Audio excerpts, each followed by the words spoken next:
Olá, hoje é sexta-feira, dia de resenha no mundo político.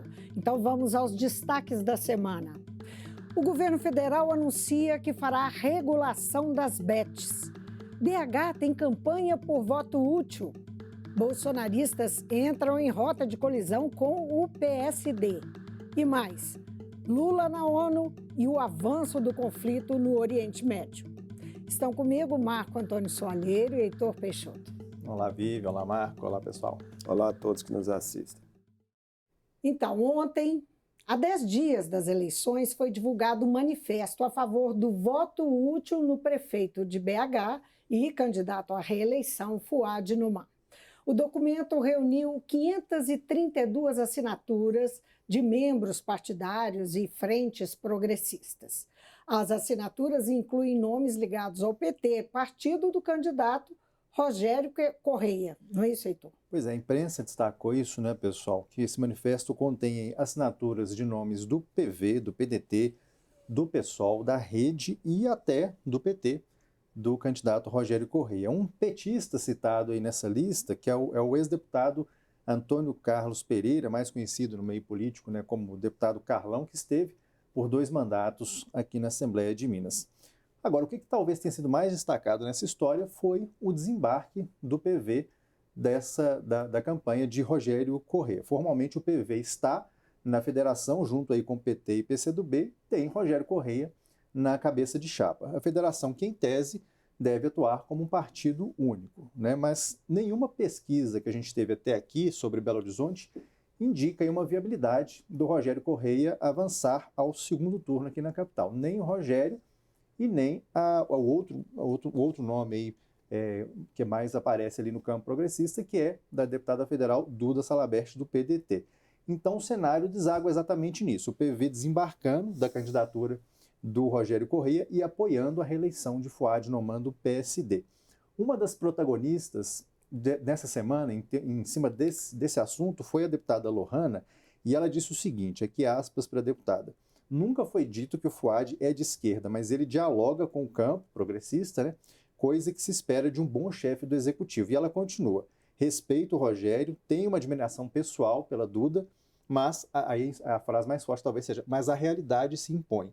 E ela faz muitas menções ao cenário de 24, projetando já as disputas de 2026, a importância do campo progressista se fortalecer neste momento. E o que vimos aí nas páginas da imprensa? Que esse anúncio do PV foi apenas a formalização de um movimento que já acontecia organicamente entre lideranças aí do partido, né, do PV.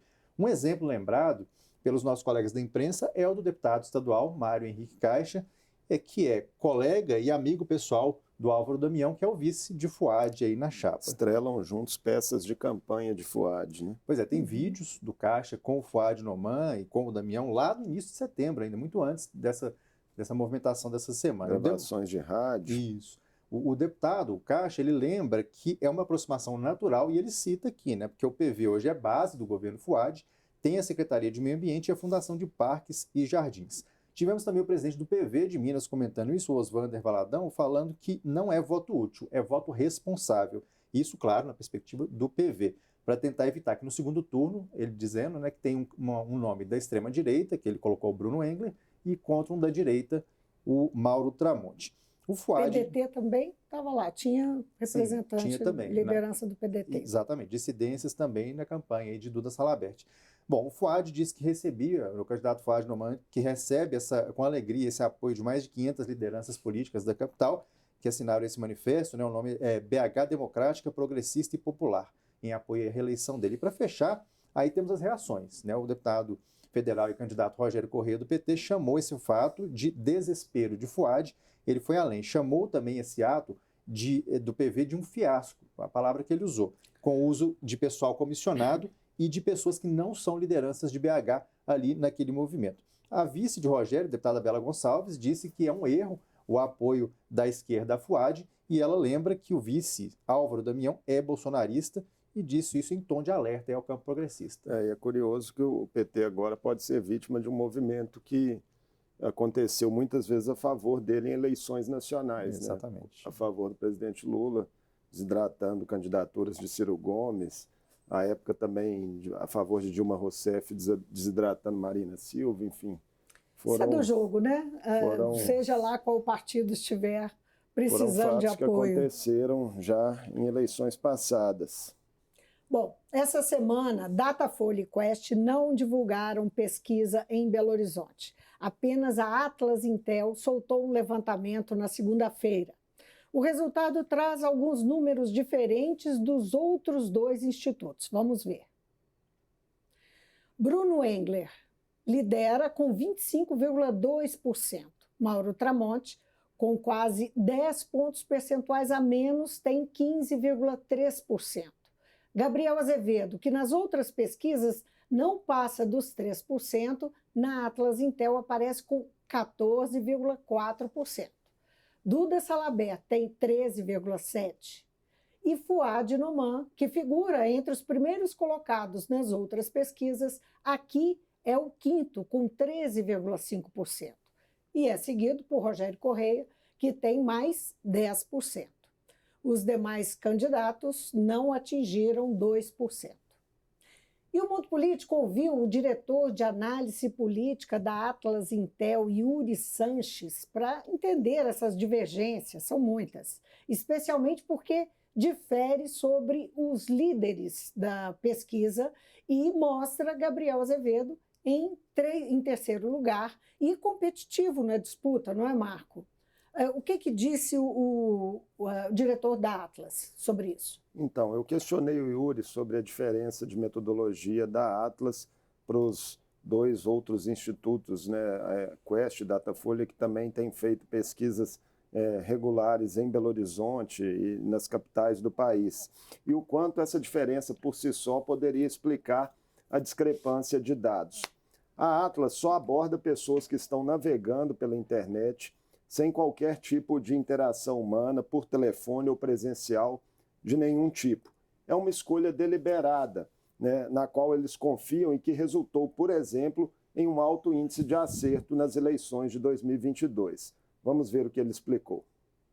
Um estudo da Futura Inteligência há alguns anos tinha identificado justamente essa interferência da interação humana.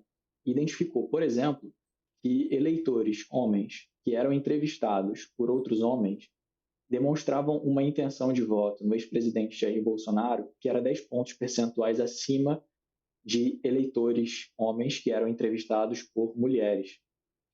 Isso faz com que, diante seja de um cenário polarizado, seja de candidatos que determinados eleitores ficam um pouco tímidos de serem sinceros e dizerem o que eles realmente pensam, essa interação humana pode influenciar o que eles efetivamente dizem como resposta para o entrevistador. Mas na nossa metodologia, como o respondente está ali, só ele, o celular dele, em completa anonimidade, ele se sente mais à vontade para dizer o que ele realmente pensa.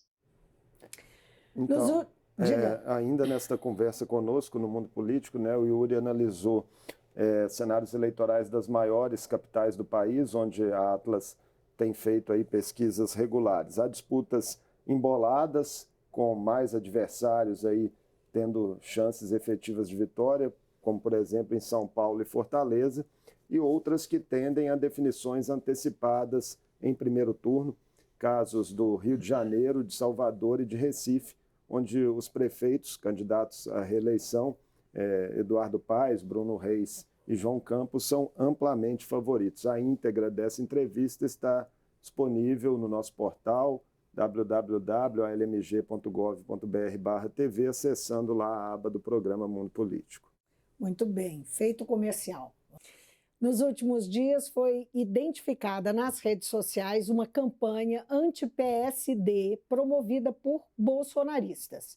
Segundo matéria do Poder 360, políticos e militantes de direita têm ignorado que o PL e o PSD estão coligados em 846 disputas a prefeito no país. Em 241 delas, PL e PSD encabeçam juntos as chapas para prefeito e vice. Segundo o portal, a campanha da direita pede aos eleitores que rejeitem o PSD nas urnas, o que seria um tiro no pé, diz a matéria. Heitor, esse ativismo da direita contra o PSD tem uma razão específica, né? Tem sim, Vivian, Marco. Essa mesma reportagem do Poder 360, ela nos conta esse motivo central do boicote ao PSD, o que em muitos casos acaba sendo um alto boicote, por isso que você falou, né, Vivian? O PL andando junto aí com o PSD em mais de 800 cidades. O fato seria, o principal, né, seria o presidente do Senado, Rodrigo Pacheco, que é do PSD, não ter dado andamento aos mais de 20 pedidos de impeachment contra o ministro do Supremo Tribunal Federal, Alexandre de Moraes. E nesse fogo amigo, essa matéria também cita aí o risco dessa cruzada de bolsonaristas contra o partido, né, contra o PSD, para a campanha do candidato à reeleição lá em São Paulo, o Ricardo Nunes. Ele é do MDB, mas tem o PSD na coligação. Lá em São Paulo, os bolsonaristas olham para o lado e quem que eles veem? Pablo Marçal, que inclusive é a preferência, né, de muitos bolsonaristas, a escolha de Pablo Marçal. A gente já viu isso em eventos de rua lá em São Paulo. Apesar das trocas de farpas que a gente viu aí entre Marçal e o núcleo bolsonarista, tem essa preferência de muita gente lá em São Paulo em torno da candidatura do PRTB, do Pablo Marçal. Bom, uma das leituras que faz sobre esse risco para Nunes é que essa campanha anti-PSD pode fazê-lo perder tração exatamente na reta final aí desse primeiro turno, e tirando dele a possibilidade de chegar às disputas do segundo turno. Isso, claro, é uma leitura aí que se faz da possibilidade desse boicote ao PSD. O Ricardo Nunes, inclusive, o candidato lá de São Paulo, o atual prefeito, ele reagiu a um vídeo postado pelo deputado federal aqui de Minas, o Nicolas Ferreira, do PL, em que ele reforça esse chamado de boicote ao PSD. O Nicolas, ele dispara contra o PSD dizendo o seguinte, que 10 dos 15 senadores da legenda, né, do PSD, não se posicionaram ainda sobre esses pedidos aí de impeachment de Moraes. O Nicolas disse que o PSD é um dos maiores responsáveis pela continuidade, palavras dele aqui, continuidade de medidas abusivas do judiciário. E aí veio o troco. O candidato lá de São Paulo, Ricardo Nunes, ele disse que Nicolas tem que cuidar da casa dele, dizendo que 22 deputados federais do PL, partido de Nicolas, também não assinaram aí pedidos de impeachment de Moraes. E para fechar, antes mesmo dos fatos dessa semana nesse assunto, deu para ver esse boicote, né? Parece que já estava sendo discutido isso há mais tempo. Por quê? Numa das principais disputas... Mais tempo que os memes que apareceram, isso, os dessa posts, semana. né? Isso, há mais tempo do que esses vídeos, essas movimentações dessa semana. Por quê? Numa das principais disputas eleitorais aqui de Minas, a gente já viu um pouco disso acontecer. Há cerca de 10 dias teve o debate entre candidatos à prefeitura de Uberaba, na Rádio Itatiaia. O bolsonarista lá, o Samir Cecílio, candidato do PL, usou o último minuto das considerações finais que ele tinha, 3 minutos, ele usou o último minuto para dizer o seguinte, abre aspas aqui, estamos perdendo a nossa liberdade. E o grande culpado disso é Rodrigo Pacheco, 55 PSD, que é o número da candidata Elisa Araújo, é a atual prefeita e candidata à reeleição por lá. Então, quer dizer, isso aqui já tem 10 dias. Então, é uma coisa que certamente já está sendo discutida há mais tempo na bolha. Candidaturas, exatamente. Né? A manifestação do próprio Nicolas, né, ela não deixa de ter como pano de fundo o cenário já de 2026. Rodrigo Pacheco é cotado, né, amplamente como possível candidato ao governo de Minas, e o PL não vai estar nesse bloco, né, de partidos que pode apoiar Pacheco. Ao contrário, o PL é muito próximo hoje do governador Romeu Zema e pode, por que não, né, também apresentar uma candidatura própria ao governo de Minas, que poderia ser, em tese, até do próprio Nicolas, apesar que ele não admite essa pretensão, mas já teria idade mínima para isso. O nome do Cleitinho também é aventado. Já foi falado que está no Republicanos, mas que apoia, né, por exemplo, Bruno Engler aqui em Belo Horizonte, que é do PL. Exatamente. Essa semana, as bets entraram no radar do governo Lula. O Banco Central divulgou o primeiro estudo que analisa o mercado de jogos de azar e de apostas online no Brasil e o perfil dos apostadores. Cerca de 24 milhões de brasileiros realizaram ao menos uma transferência via Pix para as plataformas de aposta entre janeiro e agosto. Os valores brutos recebidos pelas empresas durante 2024, diz lá o relatório, giram entre 18 e 21 bilhões por mês. Só os beneficiários do Bolsa Família transferiram em agosto 3 bilhões via Pix. O presidente Lula se manifestou, disse que o endividamento dos mais pobres com bets é um problema que o governo precisa regular e decidiu anunciar pessoalmente na semana que vem um pacote de medidas com foco em saúde mental dos apostadores e na restrição de propaganda das casas de apostas online. Estão envolvidos os Ministérios da Saúde, do Desenvolvimento Social e da Fazenda. Um dos pontos do pacote é a proibição do uso do cartão do Bolsa Família para pagamento de aposta. Pois é, também na semana que vem, quando está previsto esse anúncio por parte do presidente Lula, o professor Marcelo Mello, da Universidade Federal Fluminense, vai conversar conosco aqui no Mundo Político sobre os reflexos sociais e econômicos desse mercado de apostas. O assunto já é alvo há algum tempo de estudos da universidade que apontam, né, efeitos mais negativos justamente entre os mais pobres e também fragilidade nas formas de proteção ao apostador em propostas que hoje existem, né, para regulamentação do setor. Vale muito a pena conferir essa entrevista que será gravada na próxima terça-feira, dia 1º de outubro. Agora, esse dado que foi divulgado pelo Banco Central com relação a apostas de beneficiários do Bolsa Família, fica o convite aqui para as pessoas acompanharem o podcast A Hora, que é dos jornalistas a Thaís Bilenque e o José Roberto de Toledo. Eles deram uma aprofundada nesses números, que eles identificaram... Especificamente ali, do Bolsa Família. Do Bolsa Família, exatamente. Nessa questão dos 3 bilhões de reais repassados aí pelos beneficiários. Pelos cálculos que foram feitos em cima do que o Banco Central disponibilizou, há uma incongruência ali com relação a valores, no sentido do seguinte, pelo cálculo, pelo número que está sendo apresentado, seria necessário que apostadores tenham aplicado até milhões de reais em apostas em um único dia. Então, isso acendeu um alerta de que CPFs que foram analisados nessa amostra de beneficiários não deveriam sequer fazer parte do cadastro Bolsa Família. Então, surgiu ali um ponto de uma hipótese de possível fraude, na verdade, de pessoas que não deveriam fazer parte da base aí do benefício. Aí eles também... Então, aí está colocando em questão o cadastro. Exatamente. O cadastro, a possibilidade de pessoas estarem no cadastro sem ter os critérios, né, de receber esse tipo de benefício. Então, eles fizeram, inclusive, questionamentos ao Banco Central, mas não obtiveram respostas nesse sentido. Diz que o Banco Central foi bastante evasivo nas respostas aí às dúvidas que eles colocaram, mas os mesmos jornalistas, eles levantaram um risco de que, em vez de se mirar no problema das bets, a resposta imediata a essa notícia seja uma campanha contra o próprio programa do Bolsa Família. Essas medidas que estão acontecendo agora de vedações, de restrições aos beneficiários que hoje recebem esse valor, né? Elas até levantam lá que o máximo benefício é de R$680, mas essa questão da possibilidade, pelo número, de que as pessoas tenham que ter aplicado milhões de reais em um único dia. Então não está fazendo muito sentido, por isso é preciso aprofundar na investigação em torno desse dado apresentado pelo Banco Central.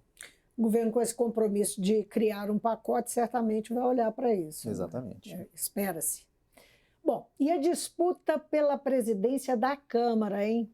Como é que está? Continua rolando nos bastidores. Essa semana saíram 3 matérias sobre o assunto.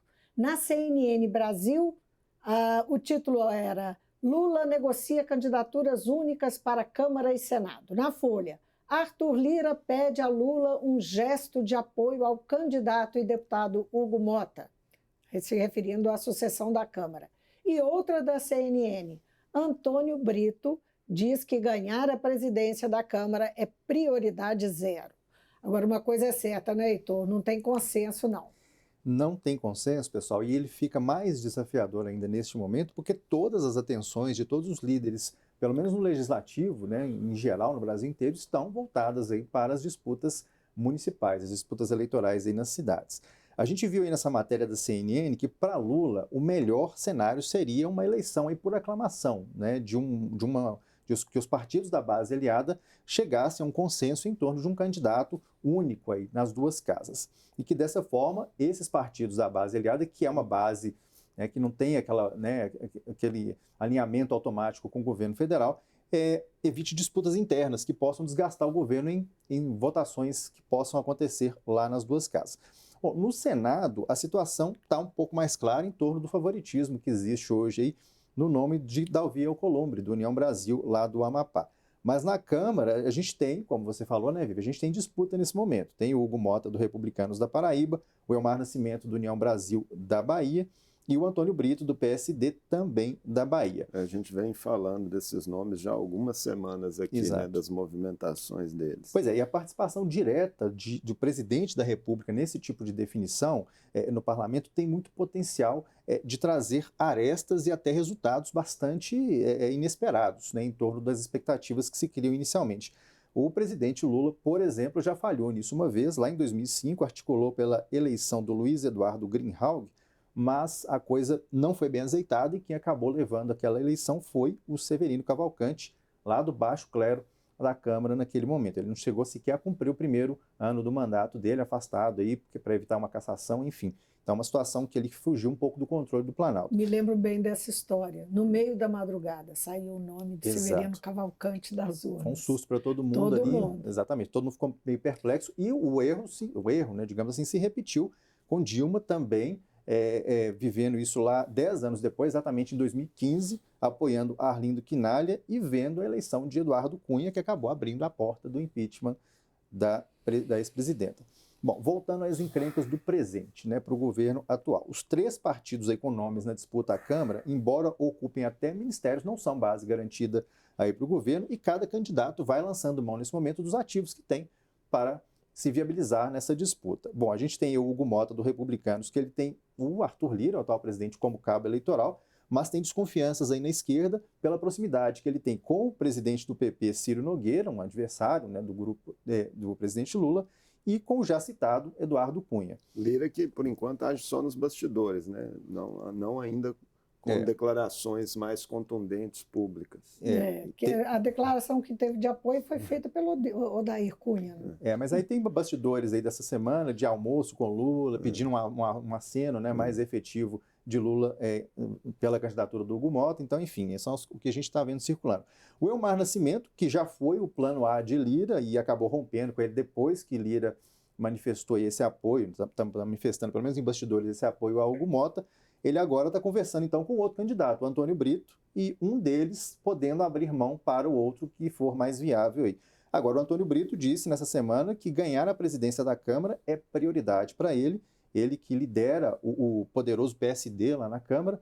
E para completar esse caldeirão, olha só, falou-se até mesmo na possibilidade de um novo nome surgir nesse cardápio, um nome mais próximo do bolsonarismo, aglutinando apoios da direita que tenta usar esse processo de sucessão na Câmara para negociar o apoio à votação da anistia dos presos do 8 de janeiro. Então, para o Planalto, o que o governo federal hoje a nada interessa é que esse contexto de eleição na Câmara possa trazer aí dificuldades para votações, especialmente em pautas econômicas do governo. Então, a ideia é estar mais próximo ali do candidato que possa viabilizar as pautas de consenso, especialmente nessa área econômica para o governo federal. Bom, vamos agora mudar de assunto. Como manda a tradição, o presidente do Brasil abriu a Assembleia Geral da ONU em Nova York. Lula fez um discurso na terça-feira, segundo boa parte da imprensa, mais duro que o normal e com muitos recados.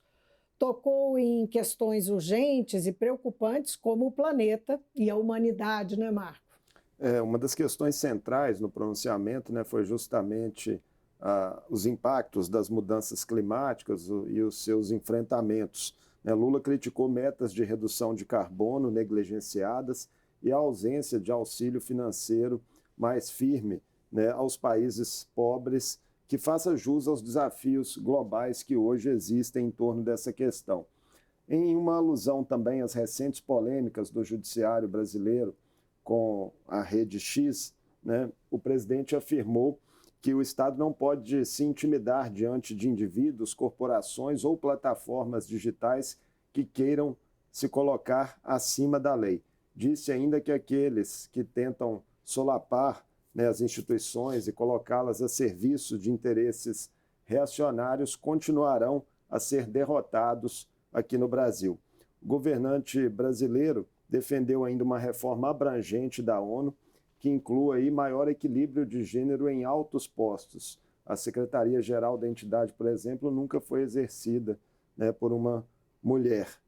E, por fim, né, Lula fez muitas menções às guerras em curso, hoje no mundo, né, as guerras na Ucrânia, no Oriente Médio, com apelos por um cessar-fogo. Lula lembrou que 2023 registrou o triste recorde de maior número de conflitos desde a Segunda Guerra Mundial e lamentou que o uso da força sem amparo no direito internacional esteja se tornando a regra, ocasionando, por exemplo, uma punição coletiva, né, indevida ao povo palestino lá na faixa de Gaza. Agora, Marco, a propósito da guerra no Oriente Médio, você entrevistou no Mundo Político ontem o professor de Relações Internacionais da PUC Minas, Dani Zahedini, sobre o conflito que avança entre Israel e o grupo Hezbollah em território libanês. Pois é, a guerra na faixa de Gaza, né, entre Israel e o Hamas, Vive, Heitor, né, está prestes a completar um ano com um enorme rastro aí de destruição e de danos humanitários. Já são mais de 41 mil pessoas mortas. E é curioso que em conversas que a gente teve nesse período com o professor Dani Zahedini, conversas anteriores, ele já alertava para os riscos, né, de um maior tensionamento entre Israel e o Hezbollah complicarem ainda mais o cenário da região, que é o que estamos vendo nos últimos dias. Desde que a guerra começou em Gaza, sua observação, essa é a terceira entrevista que a gente faz. Entrevista. Não é sobre que a gente faz com ele, né, que é um grande especialista Sim. na região, tem raízes lá, inclusive, e sempre nos ajuda a entender o contexto. O professor Dani, ele pontua que essa ofensiva de Israel no Líbano, nesse momento, é motivada pela intenção de Netanyahu de desviar um pouco o foco das dificuldades que Israel tem enfrentado em Gaza e de manter aí um estado permanente de tensionamento que acaba funcionando como um fator para que ele se assegure no poder, mesmo sendo fortemente contestado, né, internamente e externamente. O professor Dani também apontou os impactos que uma eventual entrada de Israel por terra ao Líbano traria, né, para a região. Vamos ver. Eu vejo que hoje Israel tenta manter uma guerra limitada contra o Líbano, porque sabe dos custos de uma guerra total com o avanço por terra da sua infantaria e da sua cavalaria, mas, ao mesmo tempo, eles não podem dizer, né, que vai ser uma guerra custosa por terra. Então, a todo momento, os Estados Unidos não conseguem controlar o seu maior aliado no Oriente Médio. Isso significa que a capacidade de ordenamento sistêmico que os Estados Unidos tinham na década de 90, na década de 2000, ela acabou. O que nós temos hoje não é uma ordem mundial, é uma desordem mundial, porque a capacidade dos americanos de conseguirem controlar conflitos internacionais é cada vez menor. E hoje Benjamin Netanyahu discursou na Assembleia da ONU em Nova York. Ele foi recebido sob protestos da plateia e responsabilizou os adversários pela guerra. Destaque aqui agora no portal Globo.com, no G1, a gente vê que a comitiva do Brasil, inclusive, se retirou desse momento em boicote ao Netanyahu. Tem até um vídeo aqui da delegação saindo, e o Brasil cogitando usar a base russa, uma base russa lá na Síria para resgate de brasileiros que estão aí ameaçados por essa frente de conflito. Troco diplomático, né? Já que no discurso de Lula na ONU também a comitiva israelense não aplaudiu. Bom, nós vamos então para o encerramento, porque ainda não sobrou mais tempo nenhum. E antes da gente se despedir, um registro agora é oficial. A deputada licenciada Macaé Evaristo tomou posse na manhã de hoje em Brasília como ministra dos Direitos Humanos. Boa sorte para nossa deputada aqui, né, Macaé Evaristo. O Mundo Político fica por aqui. Valeu, Marco, Heitor. E a gente volta na segunda-feira. Marco Antônio volta com um programa inédito. E nós três, Heitor, Marco e eu, estaremos de volta com a resenha, excepcionalmente, no sábado, dia 5, véspera do primeiro turno da eleição, com as notícias da semana, do momento final das campanhas e as pesquisas eleitorais a um dia do pleito. Até lá, pessoal!